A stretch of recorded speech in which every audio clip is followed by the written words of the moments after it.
Hello everyone, कैसे हो आप सब? गुड।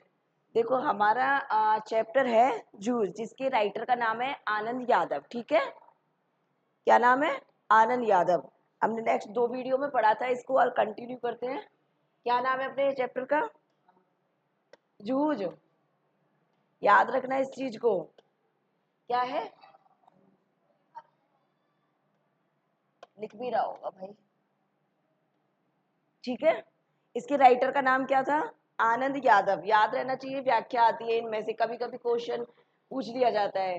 अब तक हमने पढ़ा था कि उनके घर पे किसकी खेती होती है? ईख की, गन्ने की खेती होती है। और उसके दादाजी और उनके पिताजी पढ़ाई के खिलाफ है, यानी वो पढ़ाना नहीं चाहते बच्चे। लेखक के बचपन की कहानी है इसके अंतर्गत। और सबसे ज्यादा आत्मीय का भाव उसकी माता के साथ है, यानी अपनी माँ के साथ ही वो पढ़ाई की बातें करता है। और एक दिन अपनी माँ को साथ में ले जाकर किनके घर जाता है? राव साहब के घर, कि वो कुछ सिफारिश करे। किसके घर लेके जाता है? राव साहब के घर। ठीक है, जिससे वो उनके दादा को क्या करें? उनकी पढ़ाई की बातें करें। और जब आके वो पढ़े, कौन सी क्लास में था वो? मिनिमम 7th क्लास में। 5th क्लास में पढ़ना चाहता था, और जब 1-2 वर्ष पढ़ नहीं पाया तो 5th क्लास में उसे दोबारा एडमिशन लेना पड़ा। और एडमिशन लेने की उसकी दादाजी की एक शर्त थी कि स्कूल जाने से पहले क्या करना है? खेतों में काम करना पड़ेगा। ये उनकी दादा की शर्त, यानी उस छोटे से बच्चे को, जो बहुत छोटा सा है, उसको पहले क्या करना है? खेतों में काम करना है। देखो आगे पढ़ते हैं। बीच की छुट्टी में मेरी धोती की कांच उस लड़के ने 2 बार खींच दी। उनकी क्लासमेट था एक चारण का लड़का। ठीक है, वो थोड़ा शरारती ज्यादा था, तो उसकी गमछा है छीन लेता है और कहाँ पे रख देता है? टीचर की टेबल पे रख देता है। जब वो न्यू न्यू एडमिशन लेता है तब की बात है। उसके साथ के जो भी मित्र थे वो पास हो चुके हैं अब तक, यानी उस सेशन को कंप्लीट कर चुके हैं। देखो, उस लड़के को 2 बार खींचने की कोशिश की, लेकिन मैं फिर दीवार की तरफ पीट करके जा बैठा तो पूरी छुट्टी होने से पहले उठा ही नहीं। खिलौनों के लिए बनाए गए कौआ के बच्चे ने खुले में रख देने पर जैसे कौए चारों ओर से उस पर चोंच मारते हैं, वैसे ही मेरा हाल हो गया था। मेरी पाठशाला मुझे चोंच मार मार कर घायल कर रही। कहने का मतलब है, या तो हमारे साथ के बच्चे हमसे आगे निकल जाएं तो हमें उस क्लास में बैठने का मन नहीं करेगा। सेम ये इस बच्चे के साथ भी यही हो रहा है। इसके साथ, इसको मतलब घर वालों ने नहीं पढ़ाया है तो बच्चे तो आगे निकल गए, ये वापस से उसी क्लास में बैठ रहा है। तो इसका ना तो उसमें मन लग रहा है, ना पढ़ाई में लग रहा है, क्लास में भी मन नहीं लग रहा है इसका। देखो, घर जाते समय सोच रहा था कि लड़के मेरी खिल्ली उड़ाते हैं, दोस्ती धोती खींचते हैं, गमछा खींचते। गमछा मतलब जो गले में डालते हैं ना। तो इस तरह कैसे निभाव होगा, यानी कैसे निभाएगा वो? नहीं जाऊंगा ऐसी पाठशाला में, इससे तो अपना खेत ही अच्छा है। चुपचाप काम करते रहो। गली के 2 ही लड़के हैं कक्षा में, वे भी मुझे भी कमजोर हैं, मुझसे भी कमजोर है, ये क्या मदद करेंगे? देखिए, मन उदास हो गया। चौथी से 5वीं तक पाठशाला अपनी लगती थी, लेकिन अब वह एकदम पराई पराई सी लगने लगी। क्यों लगने लगी? क्योंकि उसके साथी तो निकल चुके हैं आगे, अपना वहाँ कोई नहीं है। सवेरे हो जाने पर मैं उमंग में था, फिर से पाठशाला चला गया। माँ के पीछे पड़कर एक नई टोपी और 2 नाड़ी वाली चड्डी मेल खाऊ रंग की 8 दिन में मंगवा ली। चड्डी पहनकर पाठशाला में, धोती पहनकर खेत पर जाना शुरू हुआ। धीरे धीरे लड़कों से परिचय बढ़ गया। छोटा ही बच्चा है तो पोशाक भी उसी अकॉर्डिंग है। ठीक है, कोई यूनिफॉर्म फॉर्म नहीं है उनकी। खेतों में काम करने से पहले धोती पहनना पड़ता है, वो मिट्टी में भी हो जाती है मटमैली धोती से। कभी कभी वो स्कूल भी जाता है। देखो आगे। मंत्री नामक मास्टर कक्षा अध्यापक के रूप में बीच में आए। वे प्राय छड़ी का उपयोग नहीं करते थे। हाथ से गर्दन पकड़कर पीठ पर घूंसा लगाते थे। पीठ पर एक जोर का बैठते ही लड़का फूंक भरने लगता। लड़कों के मन में उनकी दहशत बैठी हुई थी। दहशत मतलब, हाँ, खौफ या डर। ठीक है, इसके कारण उधम मतलब शैतानी या शरारत। लड़कों को प्राय मौका नहीं मिलता था। पढ़ने वाले लड़कों को शाबाशी मिलने लगी। मंत्री मास्टर गणित पढ़ाते थे। क्या पढ़ाते थे? मंत्री मास्टर गणित। याद रखना, कौन सा अध्यापक गणित का था? ठीक है, क्योंकि इसमें इस कहानी में सिर्फ छोटी छोटी बातें ही पूछी जाती हैं। ऑब्जेक्टिव टाइप के क्वेश्चंस बनते हैं ना, तो उसमें ऐसे छोटे छोटे ही वन लाइनर क्वेश्चंस पूछे जाते हैं। मंत्री मास्टर गणित पढ़ाते थे, एक आध सवाल गलत हो जाता तो उसे वे अपने पास बुलाकर समझा देते। एक आध लड़के की कोई मूर्खता दिखाई दी तो वे उसे वहीं ठोक देते थे। मतलब प्योर गांव की शब्दावली है इसके अंदर, ठीक है। ठोक देना और उधम मचाना, अपन नहीं बोलते ना ये चीजें, उधम मचाना बोलते हैं, क्या बोलते हैं सीधा? हाँ वही तो, उधम मतलब ग्रामीण शब्द है और ये हिंदी के देशज शब्द के अंतर्गत आता है। तत्सम, तद्भव, देशज, विदेशज 4 शब्द होते हैं, उनमें देशज शब्द के अंदर आता है, ठीक है। देखिए, टोक देते इसलिए सभी का पसीना छूटने लगा। पसीना छूटने मुहावरे का अर्थ है बेटा घबराना, ठीक है, डरना। सभी लड़के घर से पढ़ाई करके आने लगे।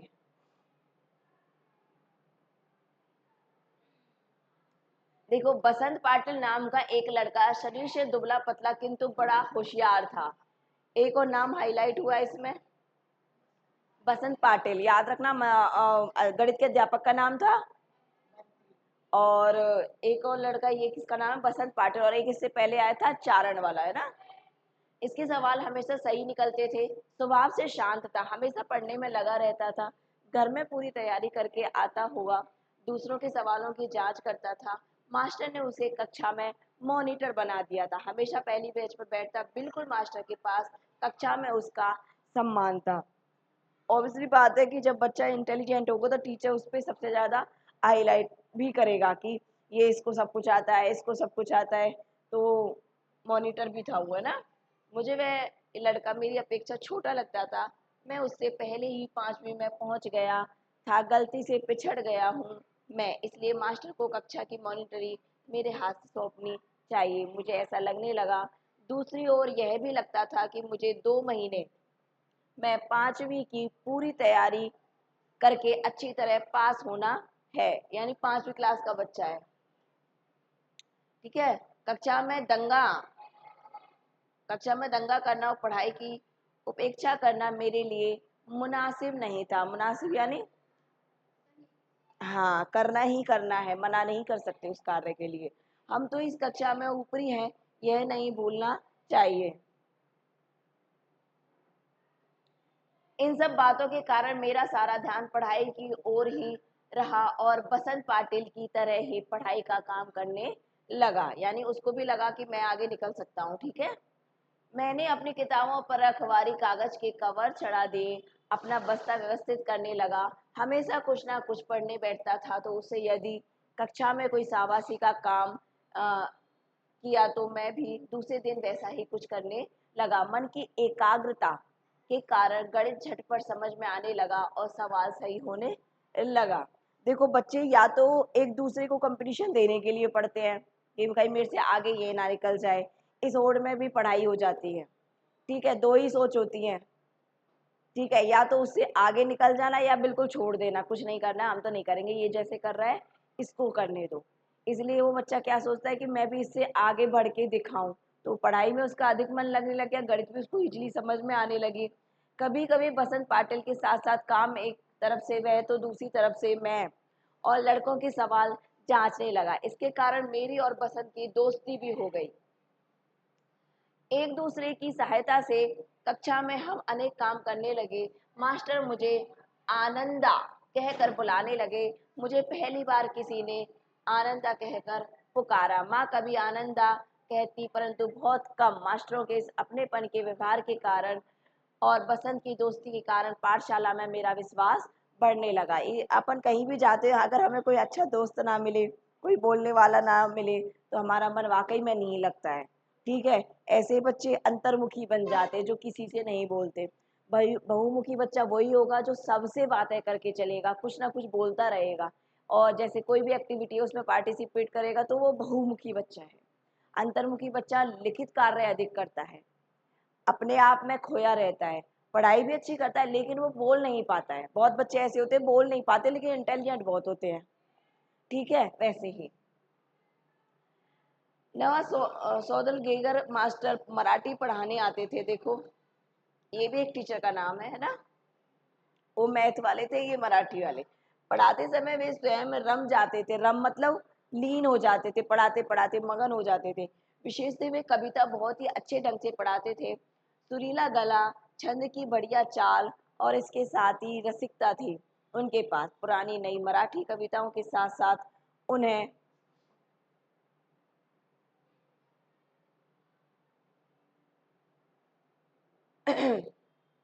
साथ साथ उन्हें अंग्रेजी कविताएं कंठस्थ थी। कंठस्थ मतलब अधिक याद होना, ना भूलने वाला कारण है ना। अनेक छंदों की लय, गति, ताल उन्हें अच्छी तरह आते थे। पहले वे एकाध कविता गाकर सुनाते थे, फिर बैठे बैठे अभिनय के साथ कविता का भाव ग्रहण करते। अभिनय मतलब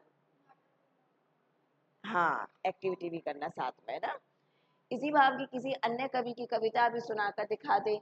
बीच में कवि यशवंत बोरकर, भारत तावे, गिरीश, केशव कुमार आदि के साथ अपनी मुलाकात की संस्मरण सुनाते। संस्मरण, संस्मरण मतलब आपको समझाया था ना मैंने, किसी के बारे में स्मृत मतलब यादों के बारे में, या किसी से हमने मेल जोल किया है उस किस्से को सुनाना।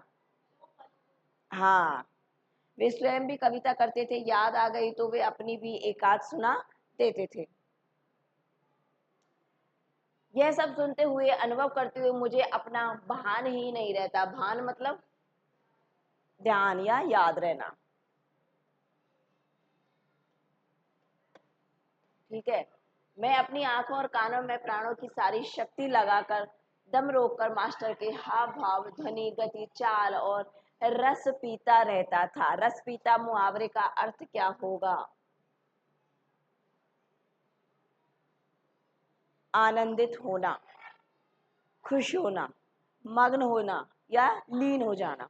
रस पीता यानी जब मैं कोई कविता आपको सुना रही हूँ, आपको अगर वो अच्छी लगेगी तो आप उसमें से रस लेंगे यानी आनंद लेंगे। क्या लेंगे?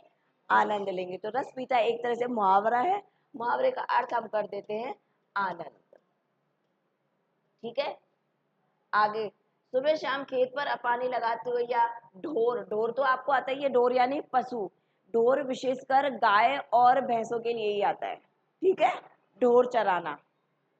अकेले में खुले गले से वे सारी कविता मास्टर के हाव भाव, यति और गति। यति गति मतलब समझते हो?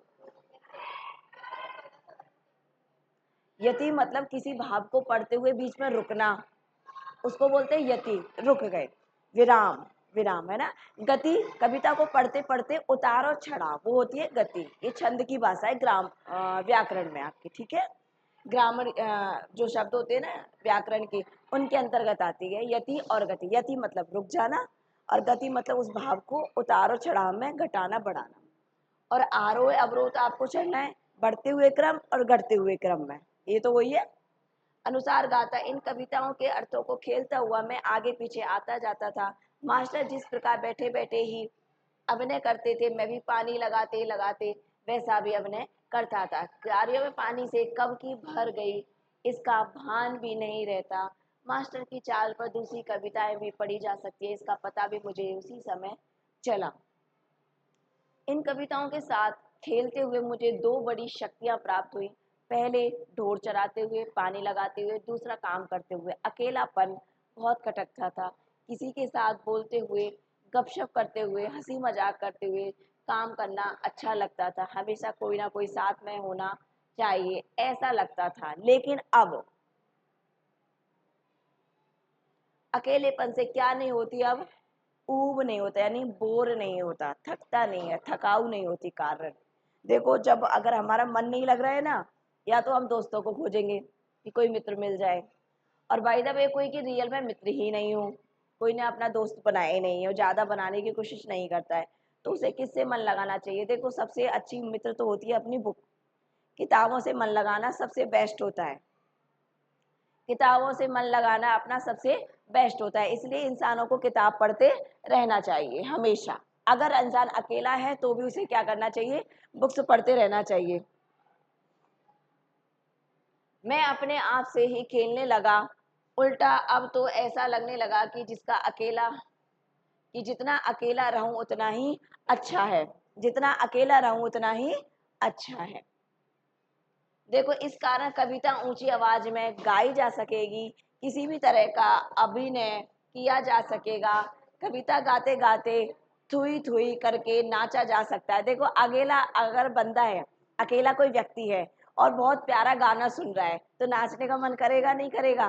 करेगा ना। तो सेम ये भी बोल रहा है कि मैं अकेला रहूं तो थुई थुई करके देखो नाचा भी जा सकता है, खुश होके इंसान खुद ही नाचता है। आपको अपने मनपसंद गाना सुना दिया जाए तो आपको मन करेगा झूम लूं, चाहे कैसे भी आए झूम लूं। तो वही है, अकेले रहोगे तभी सीख पाओगे उस चीज के लिए। देखिए मैं सचमुच में ही नाचने लगा था। मैंने अनेक कविताओं को अपनी खुद की चाल में गाना शुरू किया। अनंत काड़ेकर की कविता जिसकी पहली पंक्ति इस प्रकार है, चांद रात परिश्ते पढ़ारी गया धारणी वरी। ये मराठी शब्द के अंतर्गत आया है, ठीक है, क्योंकि मराठी पढ़ाते थे ना उनके टीचर, मराठी पढ़ाते थे तो मराठी लैंग्वेज है इसके अंतर्गत, ठीक है, कविता पढ़ाते थे। मैंने मास्टर की चाल से अलग अपनी चाल में बिठाकर गाई। यह चाल एक सिनेमा के गाने के आधार पर थी। वह गाना था केशव करनी जाति नामक छंद में था। छंद समझ में आता है आपको?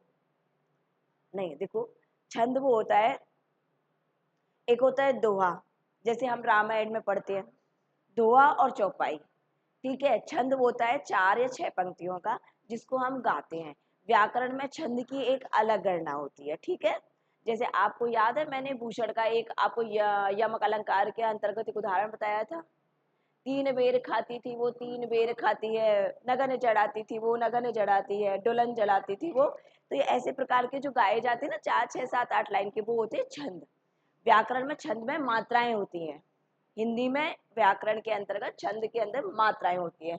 मात्राएं होती हैं 2 प्रकार की, एक वाणिक और एक मात्रिक, है ना। छंद 2 प्रकार के होते हैं, ये ध्यान रखना।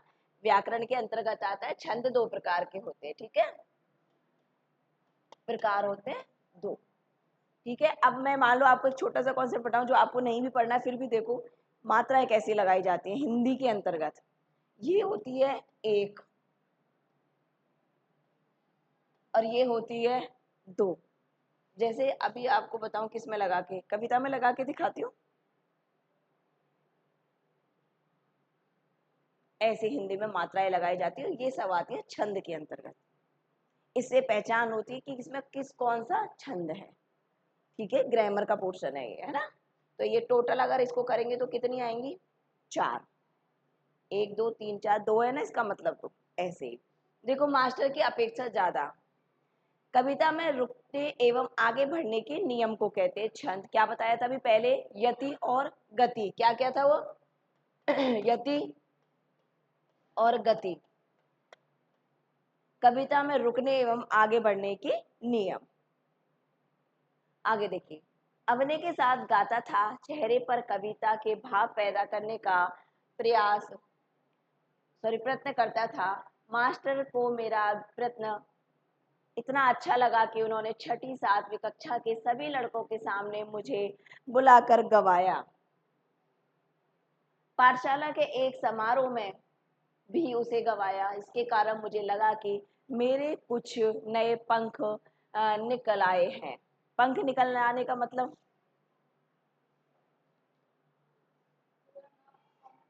हाँ, हमें आत्मविश्वास जग जाना।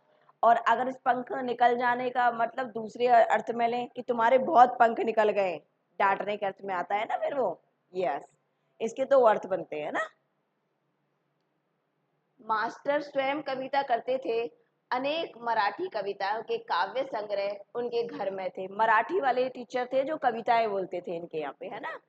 मैं वे उन कविताओं के चरित्र और उनके संस्मरण बताया करते थे। इसके कारण वे कभी लोग मुझे आंधी ही लगने लगे थे। खुद सौदलगेकर मास्टर कवि थे, ये टीचर का ही नाम है ना।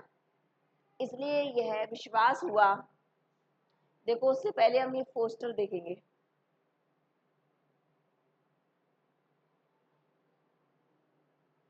क्या कर रहा है ये?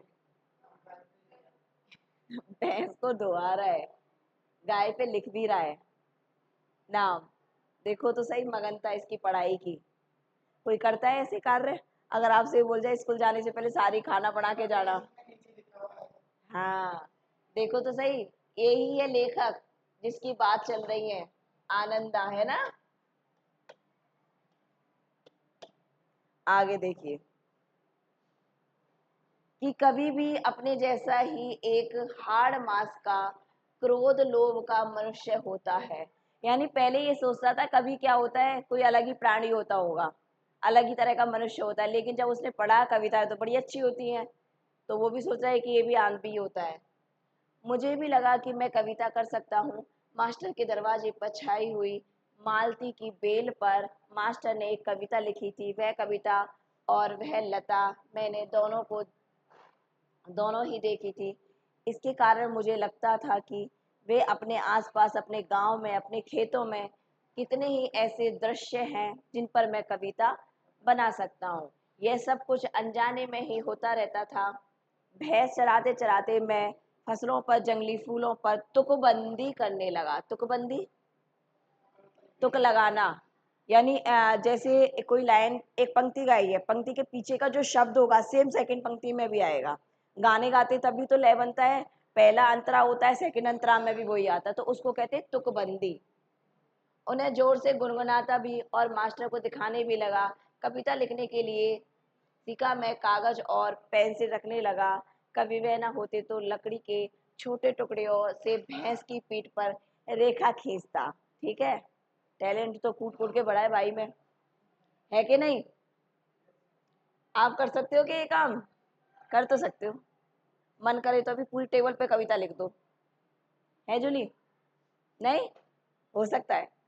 कोई ना, सब कर लेते बेटा, अगर आता है टैलेंट पे। देखो, पत्थर की शिला पर कंकड़ से लिख लेता, शिला, ठीक है, आकार। जब वो कंठस्थ हो जाते, यानी कंठस्थ मतलब याद हो जाती वो, है ना, रट जाना, एकदम रट जाना, ठीक है, हो जाती तो पहुंच देता, यानी उसको साफ कर देता। किसी रविवार के दिन एक आध कविता बन जाती तो सोमवार के दिन मास्टर को दिखाता। अब बच्चे को इंटरेस्ट आ रहा है कविताओं में, बहुत तगड़ा, क्यों, जब भी तो राइटर बना है ये।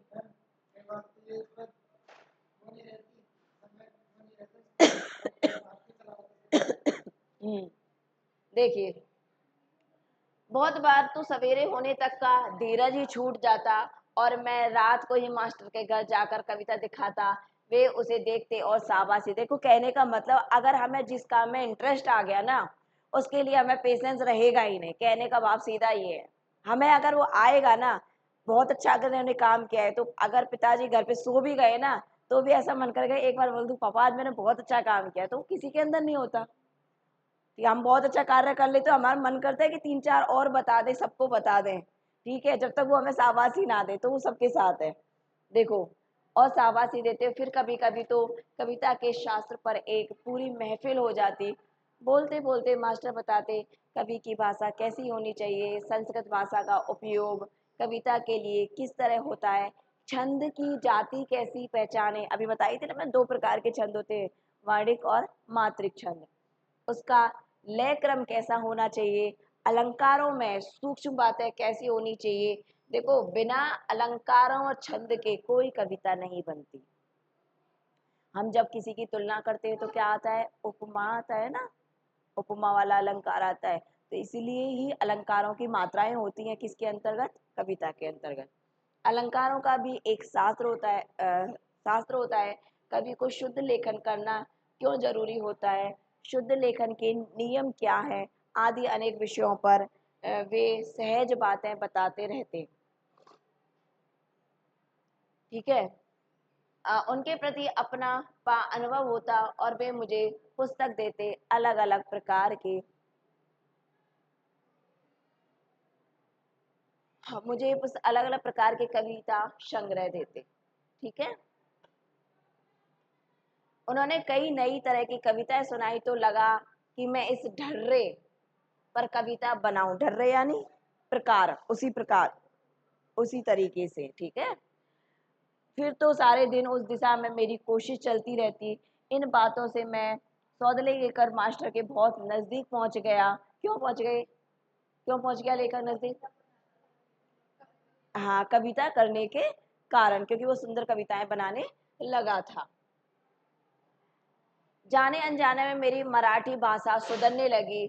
उसे लिखते समय मैं बहुत सचेत रहता, यानी अलर्ट मोड पर, यानी अच्छे से अलंकार, छंद, लय आदि को सूक्ष्मता से देखने लगा। शब्दों का नशा चढ़ने लगा और ऐसा लगने लगा कि मन में कोई मधुर बाजा बजता रहता है।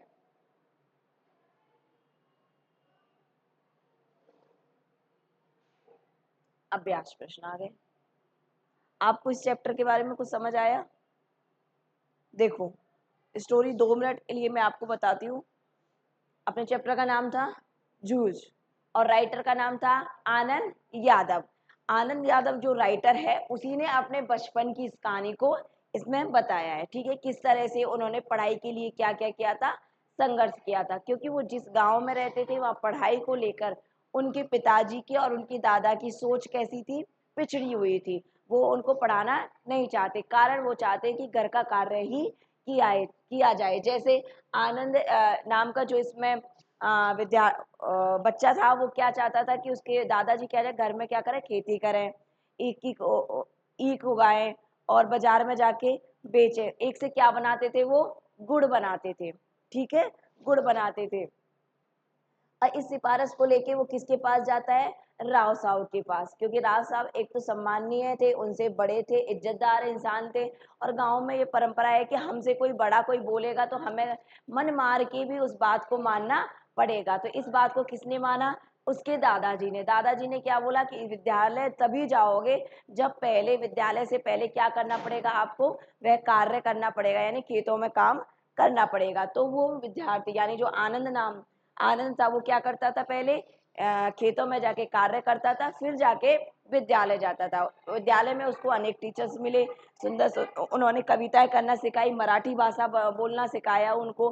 मराठी में कविताएं करना कौन सीख जाता है, आनंद सीख जाता है। और उनके एक मैथ के टीचर जो थे उसके अंतर्गत, वो उनको मैथ सिखाते थे। इसमें चार टीचरों का नाम आया है। सबसे पहला है सौंदर्य और मंत्री।